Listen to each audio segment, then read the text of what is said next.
سفید جھوٹ کا آپ نے نام سنا ہوگا، لیکن آج اس مفتی صاحب کی زبانی دو سفید جھوٹ سنے پھر اس پر تبصرہ کرتے ہیں۔ یعنی یہ فرق دیکھیں کہ پہلی روایت جو ہے جو سنن نسائی کی 1185 ہے، اس میں ہے کہ نبی پاک ہمارے پاس تشریف لائے، صحابہ الگ نماز پڑھ رہے تھے، اور وہ صحابہ کہتے ہیں نحن رافعو ایدینا فی الصلاۃ، یہ سلام جو ہوتا ہے یہ نماز کے آخر میں ہوتا ہے، سلام آخر میں ہوتا ہے، اور جب سلام کے وقت ہاتھ اٹھائے جاتے تھے وہ ایک طرح سے نماز کے اینڈ پر ہے، اس صلاۃ پر اس کا اطلاق نہیں ہوتا۔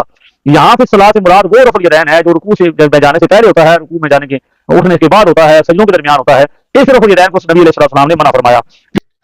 پریشان نہ ہوا کرے، یہ حدیث کا نمبر بتا کر یا عربی عبارت پڑھ کر روب جھاڑنے کی کوشش کرتے ہیں، باقی ان کے پلے کوئی چیز نہیں ہے۔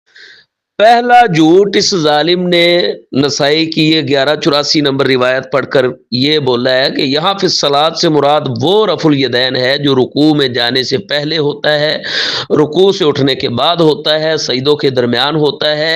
اس رفع الیدین کو نبی صلی اللہ علیہ وسلم نے منع فرمایا۔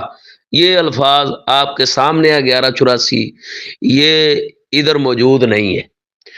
آپ یوں سمجھے کہ اس نے حق بول کر مراد باطل لی ہے، الفاظ اللہ کے رسول صلی اللہ علیہ وسلم کے اس نے آپ کو سنائے ہیں، لیکن مفہوم اس نے اپنا آپ کے سامنے ذکر کیا ہے۔